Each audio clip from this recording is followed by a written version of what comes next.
perguruan tinggi, Roslyakov tampaknya tidak memiliki kedekatan dengan orang lain. Dalam percakapan sebelum penembakan terjadi, ia mengatakan bahwa ia adalah pemuda tanpa masa depan yang pasti.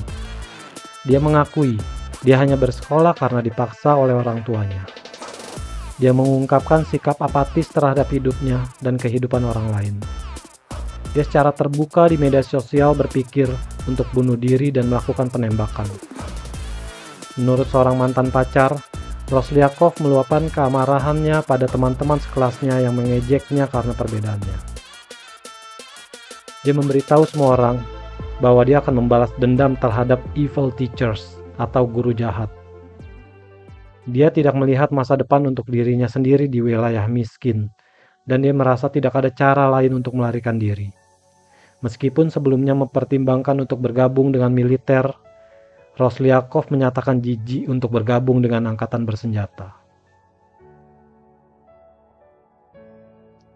Proses untuk memperoleh senjata api secara legal sulit dan mahal di Rusia. Untuk mendapatkan lisensi senjata api, seseorang harus lulus evaluasi kesehatan mental dan menerima pelatihan tentang penggunaan senjata api yang keduanya dilakukan oleh Vladislav. Bukti mengungkapkan Roslyakov ini lulus dari sekolah menembak swasta Egida Plus pada 18 Juli 2018. Lisensinya dikeluarkan 18 September 2018. Memungkinkan dia untuk membeli senapan yang digunakan selama serangan, yaitu sebuah senapan 12 gauge Hudson Escort Aim Guard dengan pegangan pistol. Dia dilaporkan menyembunyikan sebuah pistol di sebuah bangunan terbengkalai di dekat rumahnya, sehingga ibunya tidak tahu tentang hal itu. Iman saksi Yehova melarang memegang senjata dan menolak kekerasan. 4 hari sebelum serangan, dia membeli 150 peluru untuk penembakan. Untuk membiayai pembelian ini, Roslyakov mencuri uang dari neneknya. Dia juga ambil semua foto keluarga dari rumahnya. Menjelang serangan, Roslyakov membakar banyak barang pribadinya, antara lain elektronik, Alkitab, di mana ayat-ayat yang distabiloin, foto keluarga, buku catatan, dan pisau. Dia juga mungkin sudah mengubur berangkas di hutan dekat rumahnya, di mana diyakini dia berlatih menembak.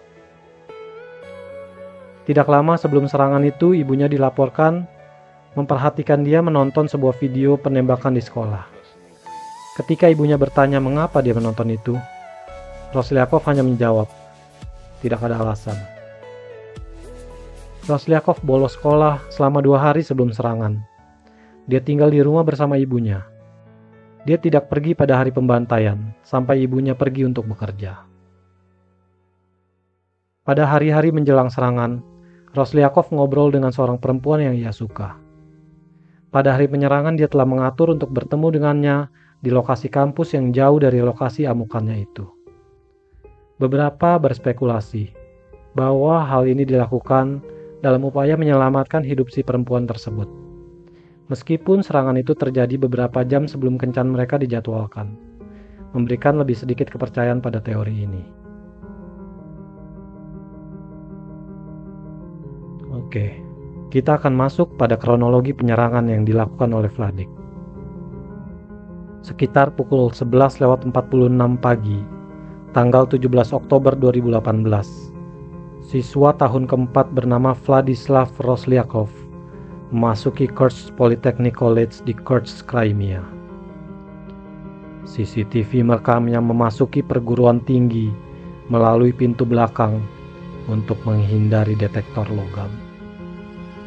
Dia mengenakan sepatu bot hitam, celana hitam, dan jaket hitam dengan t-shirt putih bertuliskan huruf Rusia yang merupakan bahasa Rusia dengan arti kebencian.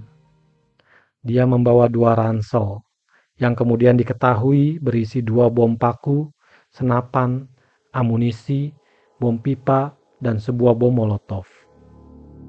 Roslyakov memicu setidaknya 1 bahan peledak besar di kantin sekolah sebelum melanjutkan ke lantai 2, di mana CCTV menunjukkan dia mendekati kantor kepala kampus.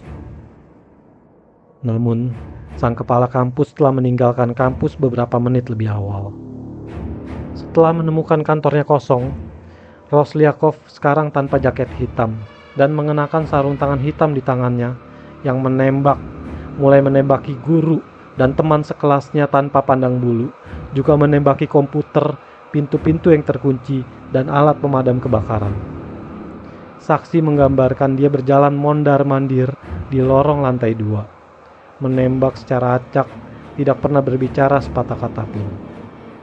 Laporan menyatakan bahwa serangan itu mungkin telah berlangsung selama 20 menit. Laporan waktu respon polisi bervariasi, dari 5 sampai 20 menit. Terlepas dari kenyataan bahwa kantor polisi terletak di seberang jalan dari kampus. Sekitar 200 anggota pasukan keamanan Rusia menanggapi, memicu narasi bahwa serangan itu adalah insiden teroris. Penembakan itu berakhir ketika Roslyakov bunuh diri. Mayatnya ditemukan di lantai 2 di perpustakaan sekolah. Polisi merilis foto yang menunjukkan penembak memiliki tambahan amunisi serta 10 bom pipa dan bom molotov. Penyelidik menemukan bukti bahwa Roslyakov telah merencanakan untuk menyerang. Dia telah memasukkan foto-foto kampus ke dalam game Doom, dan rencananya menunjukkan bahwa dia bermaksud untuk membakar kampus rata dengan tanah.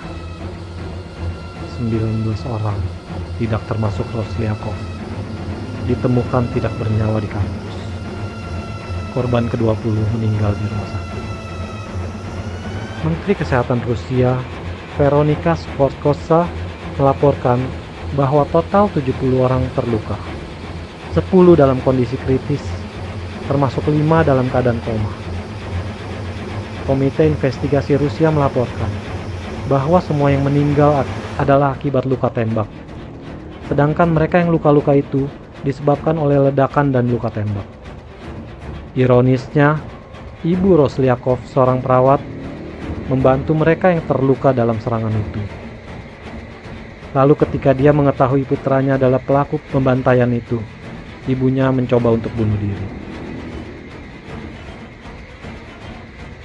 Meskipun pembantaian Columbine tidak terlalu terkenal di Rusia dan Ukraina, kesamaan antara serangan Kursk dan penembakan itu segera membuat berita memberi label serangan itu adalah Columbine 2.0. Penampilan Roslyakov mirip dengan Eric Harris. Celana hitam, sarung tangan menembak, dan kaos putih dengan tulisan yang sama. Roslyakov juga memilih senjata yang sama dengan Harris, senapan, bom besar, dan bom pipa. Penempatan yang sama yaitu bahan peledak besar di kafetaria dan bunuh diri di perpustakaan sekolah. Roslyakov tampak terobsesi dengan Columbine. Dia menyatakan dukungannya untuk pembantaian, dan secara khusus merujuk Harris dan Klebold sebagai awesome gun atau kepergian yang luar biasa. Dia juga dilaporkan menggunakan julukan Vodka secara online. Vodka dulu adalah nama panggilan Dylan Klebold. Tampaknya sangat mungkin bahwa Roslyakov telah menemukan penembakan Columbine secara online dan telah menjadikan Eric Harris sebagai panutan. Roslyakov memainkan video game kekerasan, termasuk Doom dan first-person shooter game. Tetapi kehadiran online-nya yang luas menunjukkan obsesi yang lebih luas dengan kekerasan. Dia memposting dengan banyak nama samaran, termasuk Vladik Roslyakov, Saya Ingin Mati, Anne, Anatoly Smirnov, dan Seni Skinovsko. Pada tahun 2016, Roslyakov berhenti menggunakan akun pribadinya, meskipun dia terus-menerus online melalui akun lainnya. Analis menemukan bahwa dia menghabiskan sebagian besar waktunya di online untuk di forum online yang didedikasikan untuk pembunuh berantai dan massal. Berikut ini adalah beberapa contoh dari apa yang diposting Roslyakov di sebuah grup. Mengapa menulis ini? Ada beberapa juta orang yang menyukai saya di jejaring sosial ini sendirian. Saya akan memberitahu Anda alasannya. Saya seorang yang tidak punya empati. Saya pikir saya setengah psikopat. Saya memiliki minat yang sedikit untuk berbicara dengan orang-orang seperti saya. Semua perasaan adalah kebohongan, penipuan, dan omong kosong. Kita harus menyembunyikannya dari diri kita sendiri. Juga, saya dikelilingi oleh orang-orang idiot, dan saya bisa menembak mereka semua.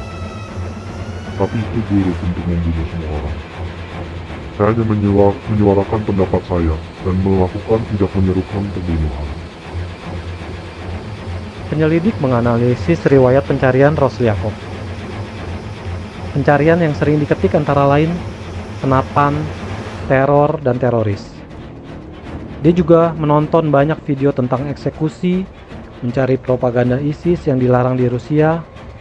Analis juga memperhatikan ketertarikan Roslyakov pada anarki, punk rock, dan pembuatan bom. Ketertarikan Roslyakov pada kekerasan terlihat dari cara dia mengekspresikan diri secara online. Di satu akun, avatarnya adalah gambar Anatoly Onoprienko, yaitu seorang pembunuh berantai Ukraina yang membunuh 52 orang dari tahun 1989 hingga tahun 1996. Laporan lainnya menunjukkan bahwa dia menggunakan Dylan Roof sebagai gambar profilnya untuk akun game Steam-nya. Roof adalah seorang supremasi kulit putih yang membunuh 9 orang di serangan tahun 2015 terhadap gereja kulit hitam bersejarah, Gereja Emmanuel Afrika Episcopal Methodist. Ada kemungkinan Roslyakov memiliki pandangan rasis, mengingat dia mendukung neonasisme Ukraina, dan dia sering memposting gambar swastika. Pesan antara Roslyakov dan beberapa kenalan bocor. Sebagian besar percakapan itu biasa-biasa saja, tapi membenarkan laporan sebelumnya tentang Roslyakov. Dia bunuh diri, berpandangan buruk tentang masa depannya, dan tertarik pada pembunuh berantai. Beberapa kutipan dari diskusinya adalah seperti ini. Saya ingat beberapa orang baik di sekolah. Kami di sekolah tidak melakukan apa-apa selain minum minuman keras. Masih mencuri. Saya kecanduan alkohol pada usia 14. Saya kelas 6. Saya ingat minum di kelas. Bir dituang dalam wadah jus. Berarti mencuri bir. Kami sering minum. Kami juga menjual logam. Kami mencurinya di halaman servis. Seorang teman mengajari saya. Saya ingat bahwa petani keluar dari garasi dan pintunya tidak ditutup. Dan Nikita mencuri tas baut miliknya. Di masa kecil, ada banyak omong kosong amoral. Saya kuliah selama 3 tahun. Saya tidak berteman. Tidak ada orang yang berpikiran sama. Semua hal bobrok. Dan lelucon-leluconnya bodoh. Alat kelamin digambar di mana-mana. Saya memiliki yang sama sekarang. Saya mencoba untuk tidak membiarkan orang terlalu dekat. Saya melihat kelas kami sebelumnya, mana arahnya? Memabuk, pelacur, dan bunuh diri. Siapa yang bunuh diri? Belum ada. Saya memiliki pandangan yang sangat tidak biasa. Saya tidak berpikir Anda mengerti tentang pandangan saya. Mereka selalu menjadi penghalang dalam hubungan pribadi dengan orang lain. Aku sebenarnya tidak punya teman. Aku ini seorang nihilis yang terdegradasi.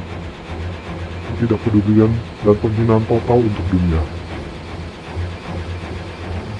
Kutipan ini menarik untuk wawasan mengenai pikiran dan sejarah masa kecilnya Roslyakov. Roslyakov mengakui ia seorang pemuda amoral yang merokok, minum, dan melakukan pencurian kecil-kecilan. Namun kecerobohan ini tampaknya tegas di masa lalunya, saat dia terus menunjukkan penghinaan terhadap orang-orang di sekelilingnya, terlibat dalam minum berlebihan dan pergaulan bebas. Sikap terhadap mereka yang terlibat dalam tindakan tidak bermoral ini telah ditemukan pada penyerang sekolah lainnya. Sebagian besar, terutama salah seorang penyerang sekolahan yang bernama Sung Hui Cho. Yang juga perlu diperhatikan adalah pengulangan penggunaan istilah nihilis untuk menggambarkan dirinya sendiri. Nihilisme ini sering kali diasosiasikan dengan Friedrich Nietzsche, yang tulisan-tulisannya menjadi mayor pengaruh dalam ideologi Erich Harris. Apakah kesamaan ini disebabkan oleh pengaruh atau kebetulan? Coba kalian tulis komentar kalian di bawah. Sampai di sini cerita saya. Jangan lupa like dan share video ini kalau kalian suka. Klik tombol subscribe dan nyalain notifikasinya supaya kalian dapat notifikasi kalau ada video baru dari saya. Sampai jumpa di lain kesempatan.